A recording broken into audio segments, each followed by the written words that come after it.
Hello everyone. Welcome to the IELTS speaking test. Today we will be practicing IELTS speaking mock test. So I will start first. All right.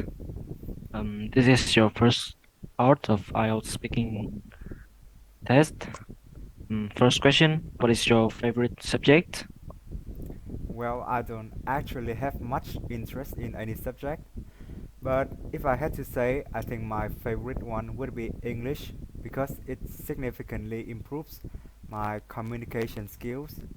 By learning English, I'm able to watch English movies or listen to music without subtitles or translation. Moreover, I have interacted with English from the early age, so it became a part of my life. Mm, okay. And what do you find most challenging in your study? To me, the major difficulty that I have to face in my study is the literature subject. I am really bad at generating ideas for writing essays, and I also don't know how to articulate my thoughts in a paragraph that well. Not to mention, I also have to suffer the extreme pressure from my strict literature teacher. If I didn't prepare the lesson properly, she would go through the roof. And what major will you study in university? To be honest, I haven't considered it yet because I'm currently trying to find out what I am good at. If I had to choose right now, I would go for business because of its popularity among all majors. If I earned a degree in business administration, I would be bound to get more job opportunities as it is a sought after qualification in the majority of companies. Besides, it also allows me to earn a large amount of money, depending on my work ethics and my abilities. Mm, That's the end of the first part of your speaking test. Now comes to part two. Describe a period of time in your studies that was the most difficult for you, and you said when it was, why was it hard, what you were doing at that time, and whether you felt you were successful in overcoming the difficulties. Okay, now I'm going to talk about the toughest period of time in my studies. It happened in my final year of secondary school when I was trying to gear myself up for the entrance exams in CLC High School. It was particularly tough because of the extreme peer pressure and my parents' expectations. The results would also determine which school I would study in for the next 3 years. Not to mention, I was really afraid that I would disappoint my family as well as my teachers. I still vividly remember that I had to make the most of my time to study as well as revise all subjects that would be included in the exam. I studied so much that I had to stay up late mostly every day, and I didn't even have time to enjoy my favorite game like before because of the dance schedule. Uh, Besides, I also took extra classes almost every day and struggled with keeping up with the lessons at school. On the whole, despite the extreme pressure, I'm glad that my hard work paid off. And as I got admitted into CLC school, I barely made it because I ranked near the last in my class. I'm really grateful for my past self for having tried my best to get in this school. If I hadn't put in my best efforts, if I hadn't put in my best efforts that time, I would study in a totally different environment now.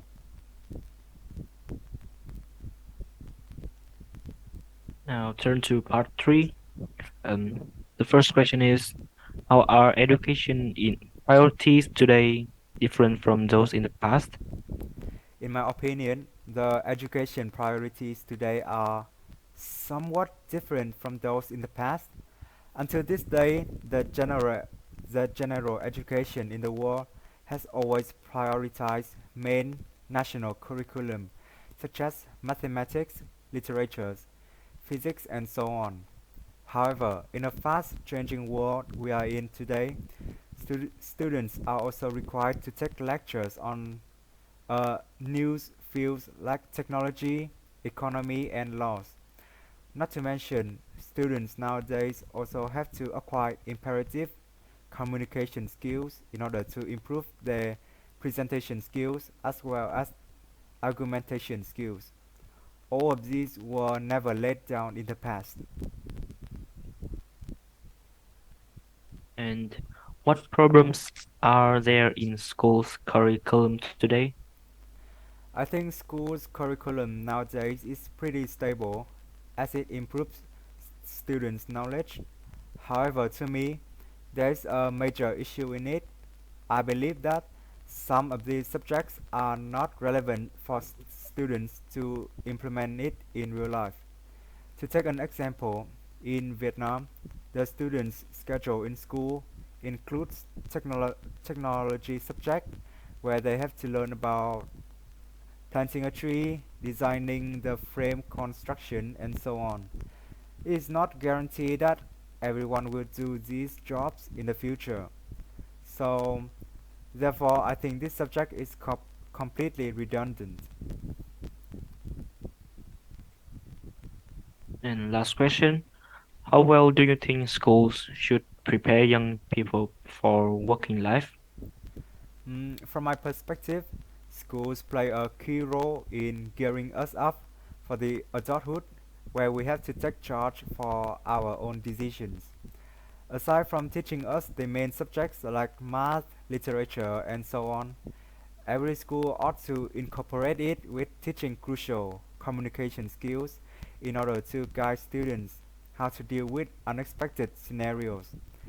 Any skills such as decision making, active listening, and time management should be prioritized in the curriculum. In addition, all schools should have at least a counselor to give advices to students so that they can avoid any unwanted problems. That's that's the end of your speaking test. Thank you. A few moments later. Alright, so now it's your turn now, Chính. Okay, so Right. let's start with part 1. The first question is, what is your favorite subject? Um, Personally, my most liked subject is English because English is acknowledged as an international language, and being able to speak this language helps me to communicate with people all over the world and let me understand how their daily activities are like, and also the rich culture in their country. And it is really interesting to understand more about them. What did you find most challenging in your study? Um, the most challenging aspect of my study is the huge amount of work, which includes extensive amounts of required reading. I have to keep up with new technical terms in many subjects, such as physicals, um, geography, and history, and reading materials that can be overwhelming sometimes. But however, I consider it as an opportunity to enhance my critical thinking and time management skills. What major will you study in university?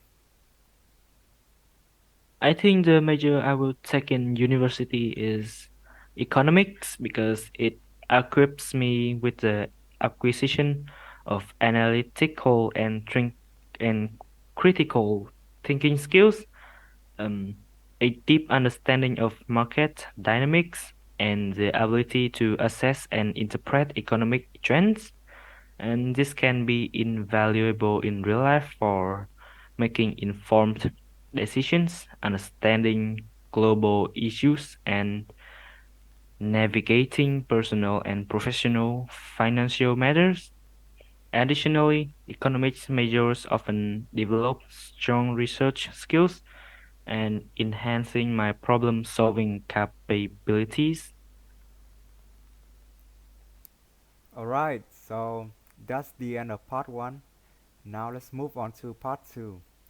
Describe a period of time in your studies that was the most difficult for you.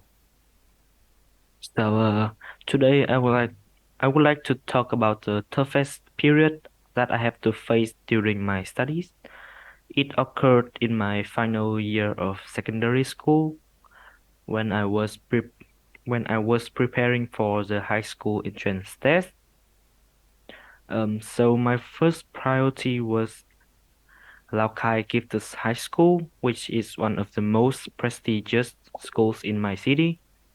The reason why it was hard because of the huge pressure and expectations associated with this exam.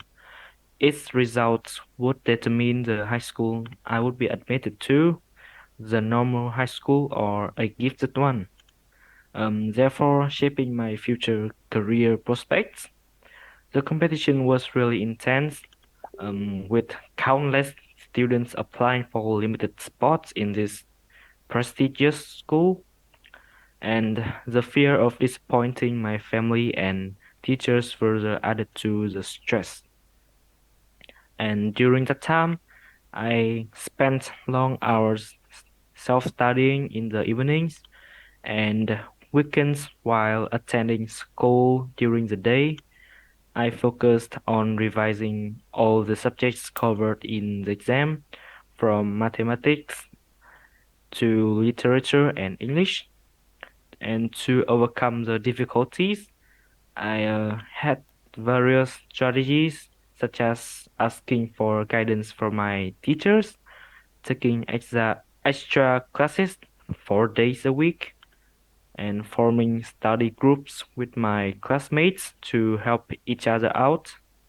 I also participated in many trial exams in my school to gear up with the upcoming exams.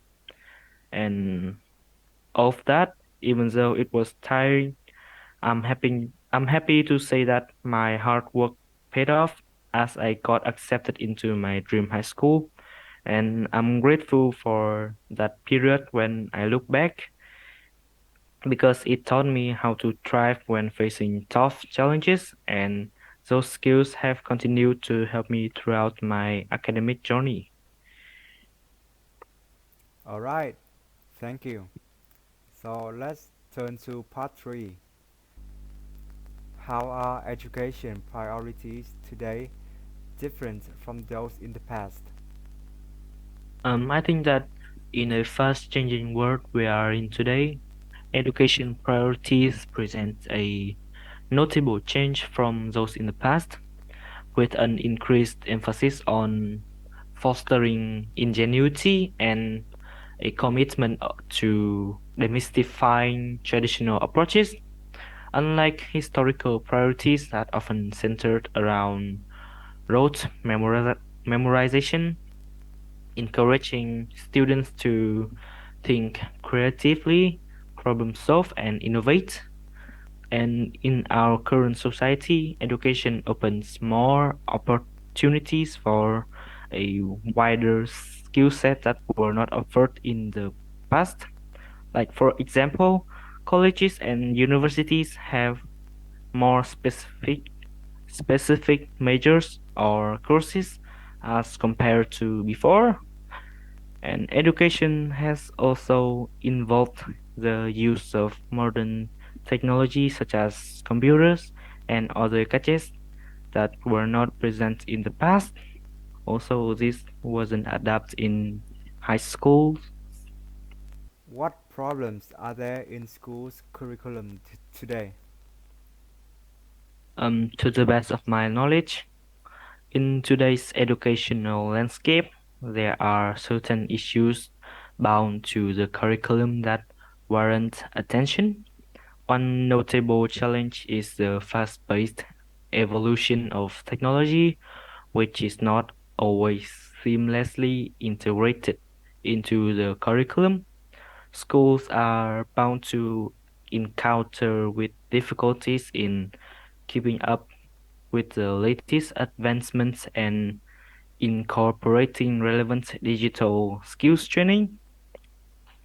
Another common issue come to the curriculum is the lack of emphasis on practical, real-world applications of knowledge. The curriculum often tends to prioritize theoretical understanding over practical skills, potentially leaving students ill-equipped to navigate the challenges of the contemporary workforce. How well do you think schools should prepare young people for working life?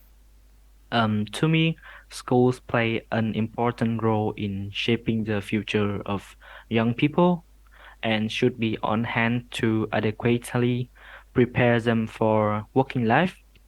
The education system should go beyond imparting theoretical knowledge and focusing on providing practical skills that are directly applicable in professional settings.